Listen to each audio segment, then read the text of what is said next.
हमारे पढ़े लिखे साथी बैठे हैं, ये इतिहास पढ़े होंगे, नागरिक शास्त्र पढ़े होंगे, सामाजिक विज्ञान पढ़े होंगे, तो इनको जानकारी है कि लंदन की पार्लियामेंट में 1930 में प्रथम गोलमेज कॉन्फ्रेंस हुआ था, 1931 में द्वितीय हुआ था, 1932 में तृतीय हुआ था। और मैं 1932 की चर्चा आपके बीच में करना चाहता हूं। 1932 में बाबा साहब डॉक्टर अंबेडकर लंदन की पार्लियामेंट में अंग्रेजों के सामने कुछ सवाल खड़ा करते हैं। उन्होंने पहला सवाल रखा कि हमारे देश में बहुतायत संख्या में से लोग निवास करते हैं जो दूसरों के खेतों और खलिहानों में काम करते हैं, रात को भूखे सो जाते हैं, उनके पास खुद का अपना खेत नहीं। दूसरा डॉक्टर अंबेडकर ने कहा हमारे देश में बहुतायत संख्या में से लोग निवास करते हैं जो दूसरों की बढ़िया बिल्डिंग और महल बनाने का तो काम करते हैं, लेकिन उनके पास खुद की अपनी मंडई भी नसीब नहीं। तीसरा डॉक्टर अंबेडकर ने कहा हमारे देश में बहुतायत संख्या में से लोग निवास करते हैं जो दूसरों को बढ़िया कपड़ा बना के पहनवाने का तो काम करते हैं, लेकिन उनके बच्चे फटे पुराने कपड़े में नंगे होने के लिए मजबूर हैं। डॉक्टर अंबेडकर ने कहा कि इनकी आबादी हमारे देश में बहुत ज्यादा है, लगभग 85-86% है। इनको मनवादी व्यवस्था के लोगों ने 6743 जाते में सीढ़ी के डंडे की तरफ आता, एक के ऊपर एक दूसरे के नीचे एक, कभी एक दूसरे के साथ उठने बैठने नहीं दिया गया, नफरत फैलाई गई, छुआछूत फैलाया गया। इनकी आबादी बहुत ज्यादा है। आज मैं आपसे चाहता हूं कि इनको कोई ऐसा आप अधिकार देते थे जिससे इनकी तरक्की थोड़ा जल्दी हो जाती। अंग्रेजों के समझ में नहीं आया कि इनकी तरक्की हम कैसे जल्दी कर सकते हैं। उन लोगों ने बाबा साहब डॉक्टर अंबेडकर से पूछा कि डॉक्टर अंबेडकर जी आप ही बताओ कि इनकी तरक्की हम कैसे जल्दी कर सकते हैं।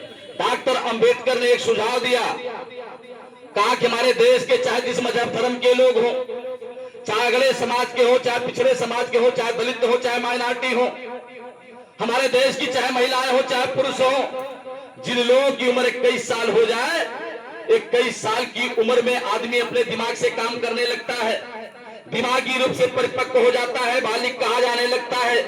आज हम आपसे मांग करते हैं कि हमारे देश के सभी लोगों को जिनकी उम्र 21 साल हो जाए, आप उनको एक वोट देने का अधिकार दे दो। जब आप एक वोट देने का अधिकार दे दोगे तो उस एक वोट के बदौलत अपने मन का राजा बना लेंगे, यानी प्रधान से लेकर प्रधानमंत्री अपने मन का बना लेंगे और वह राजा इनके दुख तकलीफों को थोड़ा जल्दी दूर कर देगा। मेरे साथियों, जो ही बाबा साहब डॉक्टर अंबेडकर ने हमारे लिए आपके लिए वोट के अधिकार की बात किया, हमारे देश उस पार्लियामेंट के अंदर अगर वोट के अधिकार की बात किया तो वोट का अधिकार हमारे देशवासियों को मिले, लेकिन सबको न मिले। अगर आप सबको वोट देने का अधिकार दे दोगे तो हमारे देश में तमाम अनपढ़ है, गंवार है, गलत राजा बना देंगे। इसलिए हमारी दो शर्त है, उस शर्त के मुताबिक वोट देने का अधिकार दो। अंग्रेजों ने पूछा कि गांधी जी कौन सी आपकी शर्त है? गांधी जी ने कहा मेरी पहली शर्त है हमारे देश में वोट देने का अधिकार सिर्फ उसको मिले जो कम से कम कक्षा 10 पास हो, या तो 10 पास होने वाले को वोट देने का अधिकार दो, या जो कम से कम 4 आने की लगाने या मालगुजारी देता है उसको वोट देने का अधिकार दो। जो ही गांधी जी ने शर्त को अंग्रेजों के सामने रखा, डॉक्टर अंबेडकर जी खड़े हो गए। बाबा साहब डॉक्टर अंबेडकर ने कहा अभी मैंने जिनकी बदहाली के बारे में आपको बताया है, जिनकी समस्याओं से रूबरू कराया है, हमारे देश की जो व्यवस्था चलाई जाती है एक किताब के माध्यम से चलाई जाती है। उस किताब का नाम है मनुस्मृति, और उस मनुस्मृति में साफ साफ लिखा गया है स्त्री शूद्रो नाध्यता।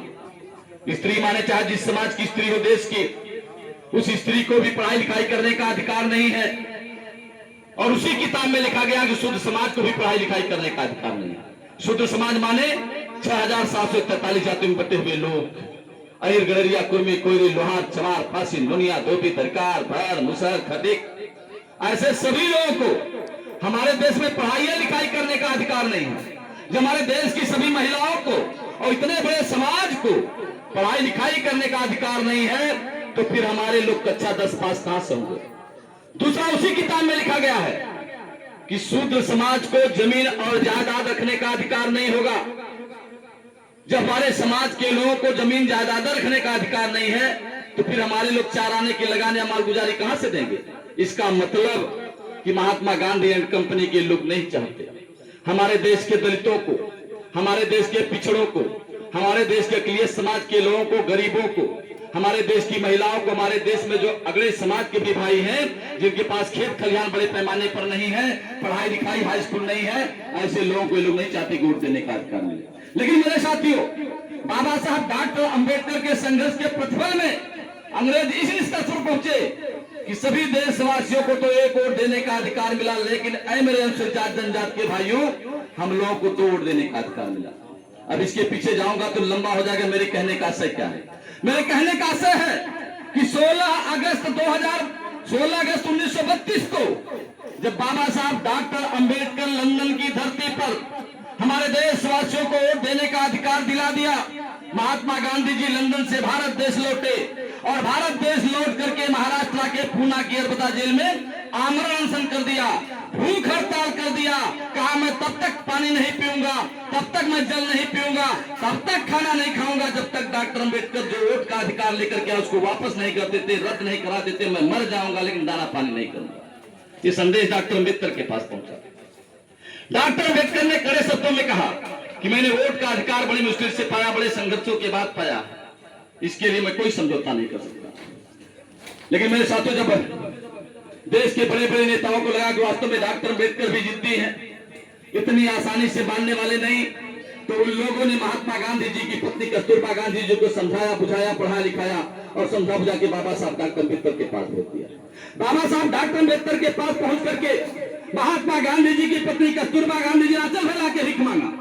कहा डॉक्टर अंबेडकर, आप तो नारी मुक्ति दाता कहे जाते हो, आप तो नारियों के सम्मान की आजीवन लड़ाई लड़ी है, पूरा जीवन समर्पित कर दिया नारियों के सम्मान के लिए।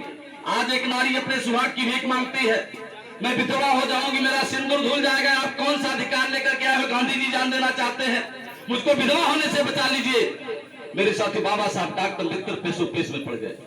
एक तरफ एक महिला को विधवा होने से बचाना था, यानी गांधी जी की जान बचाना था, तो दूसरी तरफ देश के करोड़ों करोड़ों दलितों, शोषितों, पिछड़ों के अधिकार का भी सवाल था। न चाहते हुए भी मजबूर होकर के बाबा साहब डॉक्टर अंबेडकर जेल के अंदर, यरबदा जेल के अंदर समझौता करते हैं 24 सितंबर 1932 को, जिसका नाम हमारे तमाम पढ़े के साथी बैठे हैं पूना पैक्ट। 24 सितंबर 1932 को पूना पैक्ट के समझौते के आधार पर मेरे अनुसूचित जाति जनजाति के भाइयों, बाबा साहब डॉक्टर अंबेडकर भले हमें वोट का अधिकार तो नहीं दिला पाए, लेकिन लोकसभा विधानसभा में आरक्षण के साथ साथ पूरे देशवासियों को, चाहे जिस मजहब धर्म के लोग हों, चाहे अगर पिछड़े दलित माइनॉरिटी कोई भी हो, जिन लोगों की उम्र कई साल हो गई, चाहे माता हो, चाहे बहने हो, चाहे पुरुष हो, सभी लोगों को एक वोट का अधिकार देने में डॉक्टर अंबेडकर 24 सितंबर 1932 को सफल रहे। शाम को डॉक्टर अंबेडकर दिल्ली लौट जाते हैं। दिल्ली में मीडिया के लोगों को पता चला कि डॉक्टर अंबेडकर दिल्ली आ गए। मीडिया के लोग बाबा साहब डॉक्टर अंबेडकर का साक्षात्कार लेने के लिए उनके आवास पर दिल्ली पहुंच जाते हैं। बाबा साहब डॉक्टर अंबेडकर को पता चला कि मीडिया के लोग हमसे मिलने आए। डॉक्टर अंबेडकर अंदर से हंसते हुए, मुस्कुराते हुए जब बाहर आते हैं, तो मीडिया के लोगों ने सवाल किया कि डॉक्टर अंबेडकर, आज जिंदगी में पहली बार आपके चेहरे पर मुस्कान है, इसका क्या बात है? आज आप पहली बार बहुत खुश दिखाई दे रहे हो, प्रसन्न हो, आखिर क्या बात है?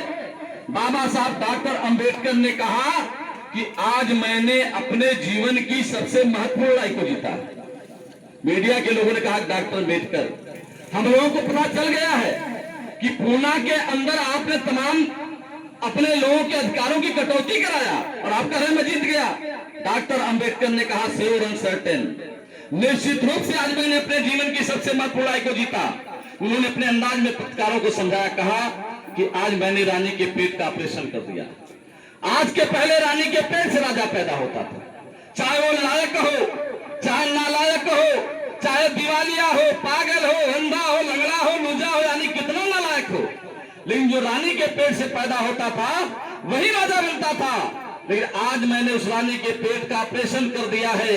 अब आज के बाद से रानी के पेट से नहीं राजा पैदा होगा, बैलेट बॉक्स से पैदा होगा, जिसके ज्यादा वोट होंगे उसका राजा बनेगा। मेरे जिम्मेदार साथियों, बाबा साहब डॉक्टर अंबेडकर हमें और आपको एक वोट का अधिकार देकर के सिर्फ राजा बनाने का ही काम नहीं किया, सिर्फ सत्ता की दहलीज तक पहुंचाने का ही काम नहीं किया, बल्कि हमारे और आपके स्वाभिमान सम्मान को भी बढ़ाने का काम किया।